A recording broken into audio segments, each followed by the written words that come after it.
وَهُوَ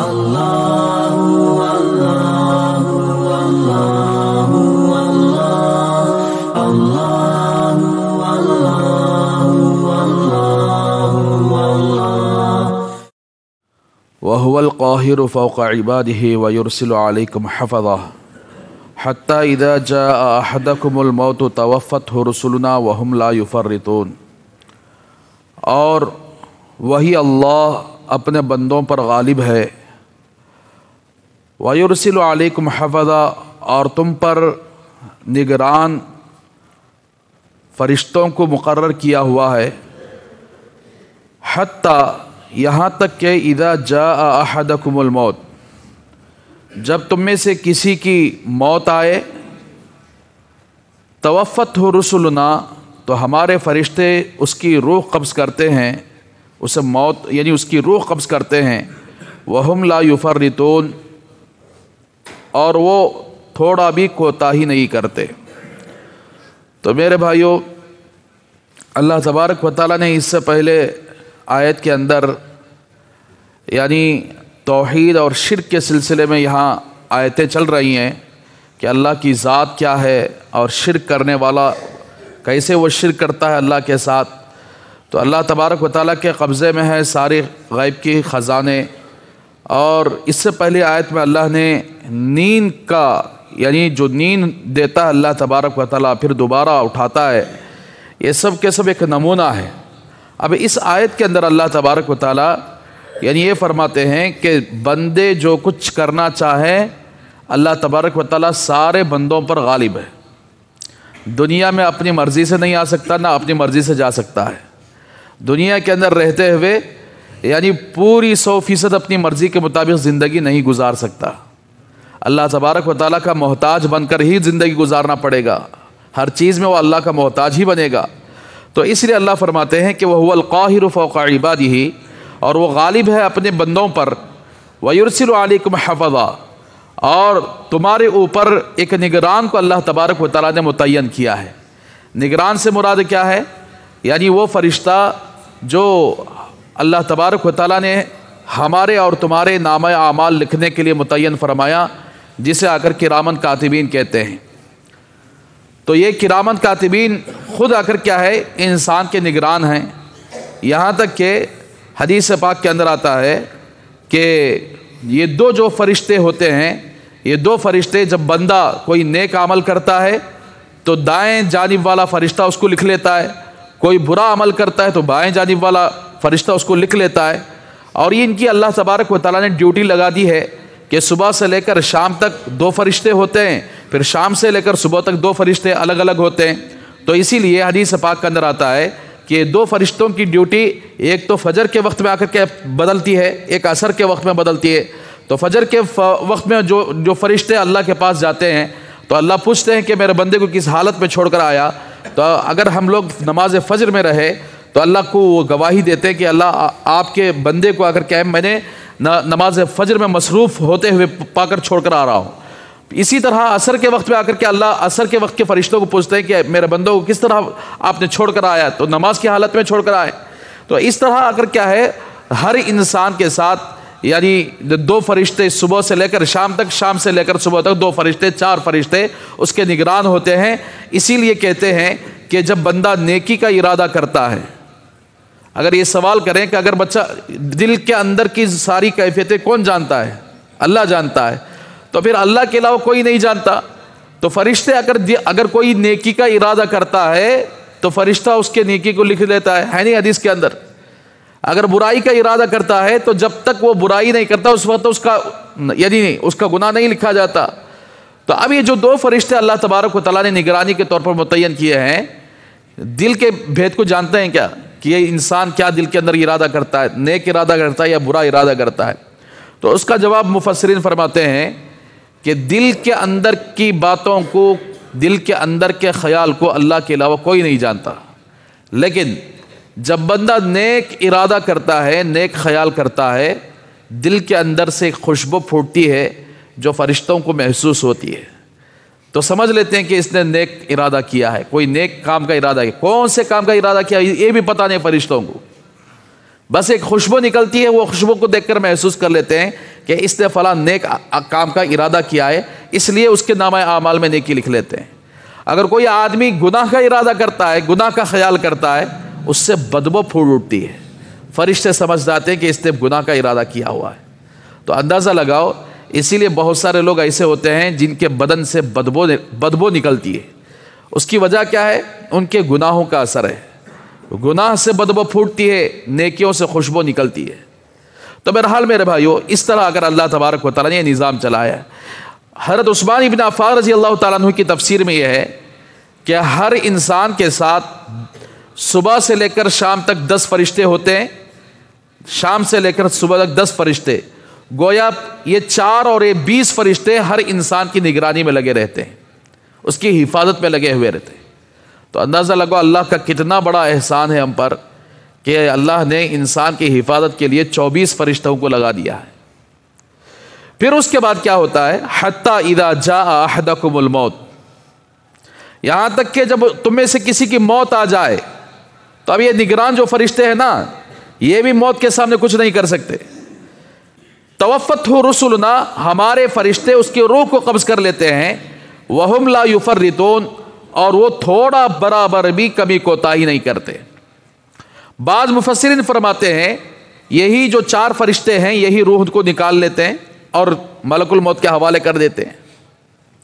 بعض مفسرین فرماتے ہیں نہیں، اللہ تبارک و تعالیٰ نے یہاں آ کر کیا رسولنا سے مراد ملک الموت کے یعنی مددگار فرشتے، اللہ تبارک و تعالیٰ نے یعنی ملک الموت کو اتنا بڑا بنایا ہے، اور اس کے ملک الموت کے ساتھ اللہ تبارک و تعالیٰ نے بہت سارے مددگار فرشتوں کو بھی بنایا ہے۔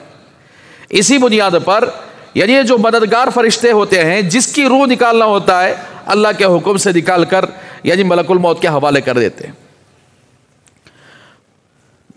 تفسیر میں بعضوں نے لکھا ہے کہ پوری دنیا کے اندر جتنی موتیں ہوتے ہیں وہ ساری موتیں ملک الموت ہی قبضہ کرتے ہیں۔ اس کی وجہ کیا ہے؟ اس لیے کہ ہر ملک الموت اتنا بڑا فرشتہ اللہ نے بنایا ہے کہ ایک قدم مشرق میں ہوگا، ایک قدم مغرب میں ہوگا، اتنا بڑا۔ یہاں تک کہ بعض صحابہ نے سوال کر لیا، یا رسول اللہ، جب کوئی جنگ چلتی ہوتی ہے، کئی لوگ شہید ہو جاتے ہیں، یا کسی مشرق اور مغرب کے کنارے پر کئی لوگ مرتے ہوتے ہیں، تو ایسی صورت میں ملک الموت کیسے روح قبض کریں گے؟ اتنے سارے لوگوں کی روح کیسے قبض کریں گے؟ تو اللہ کے رسول صلی اللہ علیہ وسلم نے ارشاد فرمایا، ملک الموت کے سامنے اللہ تبارک و تعالیٰ دنیا کو ایسے رکھ دیے ہیں جیسے ہمارے سامنے کوئی چھوٹی پلیٹ ہوتی ہے، اس کے اندر کچھ کھانا ہوتا ہے تو ہم جیسے چن چن کر کھاتے ہیں، اس طرح ملک الموت کے لیے اللہ تبارک و تعالیٰ نے دنیا کو تشتری کے مانند کر دیا ہے۔ حضرت ابراہیم علیہ السلام نے حضرت ملک الموت سے پوچھ لیا، جبکہ حضرت ابراہیم علیہ السلام نے ملک الموت کو اصلی حالت میں دیکھا، ان کے سامنے کی طرف 2 آنکھیں ہیں، ان کی گدی کی 2 طرف پیچھے طرف آ کر 2 آنکھیں، اور وہ اتنے بڑے ہیں۔ تو حضرت ابراہیم نے پوچھ لیا کہ پوری دنیا کے اندر آپ کیسے روح قبض کرتے ہیں؟ مشرق سے لے کر مغرب تک کئی لوگ مرتے رہتے ہیں۔ تو حضرت ملک الموت نے عرض کیا کہ میں پکارتا ہوں ان روحوں کو اللہ کے حکم سے، تو روحیں نکل کر میری چٹکی میں آ جاتے ہیں۔ تو میرے بھائیو، اسی لیے کہتے ہیں کہ یعنی جب تم میں سے کسی کی موت کا وقت قریب آ جاتا ہے تو یہ فرشتے اللہ تبارک و تعالیٰ کے حکم سے روح کو قبض کرتے ہیں۔ لیکن اتنی بات یہ ہے کہ ایمان والے کی روح ان کے ساتھ الگ معاملہ کیا جاتا ہے، کافر، بدکار اور گنہگار لوگوں کی روح کے ساتھ الگ معاملہ کیا جاتا ہے۔ اسی لیے 4 فرشتے آسمان سے آتے ہیں، بعض روایت کے اعتبار سے، بعض روایت میں 500 فرشتے کا بھی ذکر ہے۔ 4 فرشتے ایمان والے آدمی کی روح قبض کرنے کے لیے آتے ہیں، اور جنت سے کفن لاتے ہیں، خوشبو بھی لاتے ہیں، اور اس کے پاس آ کر بیٹھ جاتے ہیں، اور ملک الموت اس کے سرہانے آ کر تلقین کرتے ہیں کہ لا الہ الا اللہ محمد رسول اللہ پڑھ لو۔ تو وہ نیک روح ملک الموت کی تلقین پر کلمہ پڑھ لیتا ہے، اور اس کی روح کو بآسانی نکال کر ملک الموت ان 4 فرشتوں کے حوالے کر دیتا ہے، یعنی رحمت کے فرشتے جو جنت سے کفن لاتے ہیں۔ اور وہ فرشتے اس یعنی روح کو کفن میں لپیٹ کر آسمانوں کی طرف جاتے ہیں، تو آسمان کے فرشتے پوچھتے ہیں کہ یہ پاکیزہ روح کس کی ہے؟ تو فرشتے جواب دیتے ہیں کہ فلاں آدمی، فلاں کا بیٹا، فلاں کا فلاں کا بیٹا ہے تو اس کے لیے دروازے کھول دیے جاتے ہیں. تو پھر یہی اسی طرح یہ روح آسمانوں کے اوپر چلی جاتی ہے, اللہ کے سامنے چھوڑ دیے جاتے ہیں, وہ روح اللہ کے سامنے جا کر سجدہ کرتی ہے. تو پھر اللہ تبارک و تعالیٰ اعلان کرتے ہیں کہ اس روح کو لے جا کر علیین میں رکھ دو, پہلے اس کو زمین کی طرف لوٹا دو, سوال و جواب ہونے دو, سوال و جواب کے بعد اس کی روح کو کہاں لوٹا دو؟ علیین کی طرف لوٹا دو. علیین وہ جگہ ہے جہاں پر نیک لوگوں کی روحیں رکھی جاتی ہیں, جنتی لوگوں کی روحیں رکھی جاتی ہیں. پھر اسی طرح کافر, فاسق, فاجر, گنہگار آدمی کی جو روح قبض کرنے کا وقت جب آتا ہے تو وہی عذاب کے فرشتے آتے ہیں اور جہنم کا کفن لے کر آتے ہیں, اور ملک الموت اس کو آ کر کے اس کی روح کو قبض کر کے ان عذاب کے فرشتوں کے حوالے کر دیتے ہیں. اور اس روح کی اتنی بدبو ہوتی ہے کہ آسمانوں کے دروازے کھولے نہیں جاتے, اور کہہ دیا جاتا ہے اس کو پلٹ دو, زمین کا جو نچلا حصہ ہے جہاں سجین ہے, جہاں آ کر کیا جہنم کے فرشتے, جہنم کی روحیں ہوتی ہیں, وہاں پر اس ملعون اور منحوس روح کو لے جا کر پھینک دو. تو میرے بھائیو اسی لیے کہتے ہیں کہ اللہ تبارک و تعالیٰ نے یہ نظام بنا رکھا ہے کہ ایسے ایسے فرشتے اللہ نے بنائے ہیں کہ ہماری تمہاری روح کو نکالنے کے لیے اللہ نے اتنا بڑا انتظام کیا ہے. اور وہ فرشتے کیا کرتے ہیں؟ وَهُمْ لَا يُفَرِّطُونَ, کہ رائی کے دانے کے برابر بھی کمی کوتاہی نہیں کرتے. اللہ نے فرما دیا کہ فلاں جگہ روح قبض کر لو, فوراً روح قبض کر لیتے ہیں. ایک مرتبہ اللہ کے رسول صلی اللہ علیہ وسلم کے پاس ایک صحابی کی یعنی جان کے نکلنے کا وقت تھا, انتقال کا وقت تھا. اللہ کے رسول صلی اللہ علیہ وسلم نے دیکھ لیا کہ ان کے سرحانے ملک الموت بیٹھے ہوئے. تو اللہ کے رسول صلی اللہ علیہ وسلم نے فرمایا کہ اسرائیل, یہ میرے صحابی ہیں, میرے دوست ہیں, ان کے ساتھ نرمی کا معاملہ کرنا, ان کی روح کو آ کر کیا ہے آسانی سے نکالنا. تو ملک الموت نے عرض کیا یا رسول اللہ, آپ جانتے ہیں کہ میں ہر ایمان والے نیک آدمی کے ساتھ نرمی کا معاملہ کرتا ہوں, ہر آدمی کے ساتھ, یہاں تک کہ جتنے گھر یہاں پر موجود ہیں, جتنے بستیاں موجود ہیں, وہاں بھی آ کر کیا ہے میں اپنی مرضی سے نہیں جاتا. جب میں یعنی ان کی روح قبض کر کے نکل کر جاتا ہوں تو لوگ چیخنے پکارنے لگتے ہیں, رونے پیٹنے لگتے ہیں. تو میں دروازے پر کھڑے ہو کر کہتا ہوں کہ دیکھو, میں نے اس بندے پر ظلم نہیں کیا, میں نے اس کی روزی کو نہیں کھایا, میں نے اس کے سانس کو ختم نہیں کیا, بلکہ یہ خود آ کر کے اپنی موت کو اپنی ماں کے پیٹ سے لکھا کر آیا تھا. اس کا وقت آ گیا, میں نے اللہ کے حکم سے لے کر جا رہا ہوں, میرا اس میں کوئی قصور نہیں ہے. لیکن ایک بات یاد رکھو, تمہارے رونے کی وجہ سے, تمہارے چلانے کی وجہ سے اس کے آ کر عذاب میں اضافہ ہو سکتا ہے. اگر تم نے صبر کیا تو تم اجر پاؤ گے, اگر تم نے آ کر واویلا مچایا, چیخے پکارے, یعنی اپنے سینے کو پیٹے, تو سمجھو کہ صبر کے یعنی اجر کے بجائے, ثواب ملنے کے بجائے تمہیں گناہ ہوگا. لیکن ایک بات یاد رکھو, صرف میرا یہ گھر کو آنا ایک مرتبہ نہیں ہوگا, بار بار یہ گھر کو آنا پڑے گا, تمہارے پاس آنا پڑے گا. یہاں تک کہ ملک الموت فرماتے ہیں کہ میں یعنی دنیا کے ہر چھوٹے بڑوں کو جانتا ہوں, ہر چھوٹے بڑوں کو آ کر میں جانتا ہوں, اور وہ مجھے نہیں جانتے. یہاں تک کہ میں اگر کسی مچھر کی جان بھی نکالنا چاہتا ہوں تو اللہ کے حکم کے بغیر نہیں نکالتا. یہاں تک کہ ایک روایت کے اندر آتا ہے کہ ملک الموت نماز کے وقت میں مسجدوں میں ٹٹولتے ہیں, تلاش کرتے ہیں, ملتے ہیں. جو لوگ نمازی ہوتے ہیں تو ان کی موت کا وقت آتا ہے تو فرشتے یعنی ملک الموت ان کو آ کر کے بڑی نرمی کا معاملہ کرتے ہیں ان کے ساتھ. بھئی یہ وہی آدمی ہے جو مسجد میں آ کر نماز پڑھتا تھا, یہ وہی آدمی ہے جو اللہ کے سامنے سجدہ کرتا تھا, یہ وہی آدمی ہے جو 5 وقت کی نماز پابندی سے پڑھتا تھا. تو اس کے ساتھ ملک الموت فرماتے ہیں کہ جو بندہ نمازی ہوتا ہے, نمازی کے ساتھ میں نرمی کا معاملہ کرتا ہوں, اس کی روح نکالنے میں. یہاں تک کہ خود ملک الموت اس کو تلقین کرتے ہیں کہ لا الہ الا اللہ محمد رسول اللہ. تو بہرحال میرے بھائیو, اس طرح اللہ تبارک و تعالیٰ نے فرشتوں کو انتظام کیا ہے. جیسے ہماری جان اللہ نے ڈالی ہے, ہماری روح, ہماری جان کو نکالنے کے لیے اللہ نے اتنا بڑا انتظام پوری دنیا کے اندر کیا ہے. چاہے جانور کی روح کیوں نہ ہو, چاہے مچھر کی روح کیوں نہ ہو, چاہے انسان کی روح کیوں نہ ہو, وہ سب کے سب اللہ تبارک و تعالیٰ اپنے فرشتوں کے ذریعے سے آ کر کیا نکلواتے ہیں. تو اسی لیے ہمیں چاہیے کہ ہر ایک کی موت کا وقت آتا ہے تو پھر کیا ہوگا؟ ثم ردوا الی اللہ مولاہم الحق. دنیا کے اندر تو گھمنڈ کرے گا, دنیا کے اندر تو اپنے آپ کو بڑا سمجھے گا, دنیا کے اندر تو آ کر کیا ہے بہت کچھ شیخی بگارے گا, لیکن موت کے وقت تو آ کر کسی کی بات نہیں چلتی. سب اللہ کا حکم چلتا ہے، سب اللہ کی بات چلتی ہے۔ وہاں آ کر کیا ہے، یعنی جب آدمی مر جاتا ہے پھر وہاں انسان کی بات نہیں چلتی۔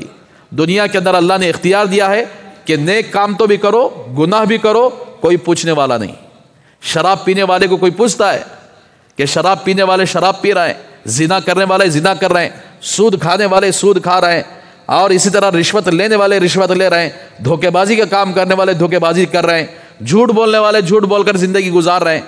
تو دنیا کے اندر کوئی پوچھتا نہیں ہے، لیکن پوچھنے والا جب اس وقت ہوتا ہے جب ہماری آنکھ بند ہو جاتی ہے، تو پھر وہاں یہاں منمانی جیسا دنیا کے اندر چلا ہے، وہاں منمانی نہیں چلے گی۔ ثم ردوا الی اللہ مولاہم الحق، پھر تم کو اللہ کی طرف لوٹایا جائے گا جو ان کا سچا مولا ہے، سچا مالک ہے۔ الا لہ الحکم، سنو خبردار، حکم اسی کا چلتا ہے، اللہ ہی کا حکم چلتا ہے۔ تو اس لیے ہماری روح نکالنے میں اللہ ہی کا حکم ہوتا ہے، ہمیں روزی ملنے میں اللہ ہی کا حکم ہوتا ہے، ہماری زندگی کے دینے میں اللہ ہی کا حکم ہوتا ہے۔ وَهُوَ أَسْرَعُ الْحَاسِبِينَ، دنیا میں جو چاہے کر لو، وہ جلد حساب لینے والا ہے۔ اللہ اکبر۔ اس لیے کوئی آزاد نہیں ہے دنیا کے اندر، اللہ نے ڈھیل دیا ہے، چلو کہاں تک جاتے ہیں چلو، اللہ کی نعمتیں استعمال کر کے کہاں تک اللہ کی ناشکری کرتے کرو۔ اللہ نے کچھ دنوں کے لیے آ کر کیا وقت دیا ہے، کچھ دنوں کے لیے تم فائدہ اٹھا لو دنیا سے، لیکن ایک وقت آئے گا، موت آئے گی، اللہ کی طرف لوٹائے جاؤ گے، تو اس وقت اللہ تبارک و تعالیٰ ذرے ذرے کا حساب لیں گے، ایک ایک پانی کے قطرے کا حساب لیں گے، ایک ایک سانس کا حساب لیں گے۔ وہ اسرع الحاسبین، وہ جلد حساب لینے والے ہیں۔ تو بہرحال میرے بھائیو، اللہ تبارک و تعالیٰ کی ذات ہے، اسی لیے اللہ کے ساتھ کسی کو شریک نہ ٹھہراؤ۔ اللہ اپنی ذات میں اکیلا ہے، اپنی صفات میں اکیلا ہے، اس کا کوئی شریک نہیں ہے، وہ تنہا ہے، ساری دنیا کا مالک، خالق، رازق اور سب کچھ کرنے والا وہی ہے، اور اس کے بغیر کچھ نہیں ہوتا، وہی سب کچھ کرتا ہے، وہی سب کچھ ہے۔ یہ اس پر ہمارا ایمان ہونا چاہیے۔ اس کے علاوہ شرک سے توبہ کرنا چاہیے۔ چاہے دنیا کے اندر کتنے بھی بڑے اللہ والے آ جائیں، اللہ کے اختیارات ان کے پاس نہیں، نبیوں کے پاس اللہ کے اختیارات نہیں ہیں۔ یہی اللہ سمجھا لے کر آ رہے ہیں کہ نبی کے پاس بھی اگر کیا ہے، نبی کسی کو عذاب دینا چاہے نہیں دے سکتے، کسی پر آ کر کیا رحمت کرنا چاہے نہیں کر سکتے، کچھ بھی نہیں کر سکتے جب تک کہ اللہ نہ چاہے۔ معجزات بھی اللہ تبارک و تعالیٰ اپنے نبی کو دیتے ہیں جب اللہ چاہتے ہیں، کرامات بھی اللہ تبارک و تعالیٰ اپنے نیک بندوں کو دیتے ہیں جب اللہ چاہتے ہیں۔ تو اس لیے دنیا کے اندر اللہ کے اختیارات کسی کے پاس نہیں ہیں، بس وہ اللہ کے پاس ہیں، وہ جیسا چاہتے ہیں اللہ ہی کا حکم چلے گا، دنیا کے اندر بھی اور آخرت کے اندر بھی۔ اللہ سے دعا کریں کہ اللہ ہم سب کو ان باتوں پر عمل کرنے کے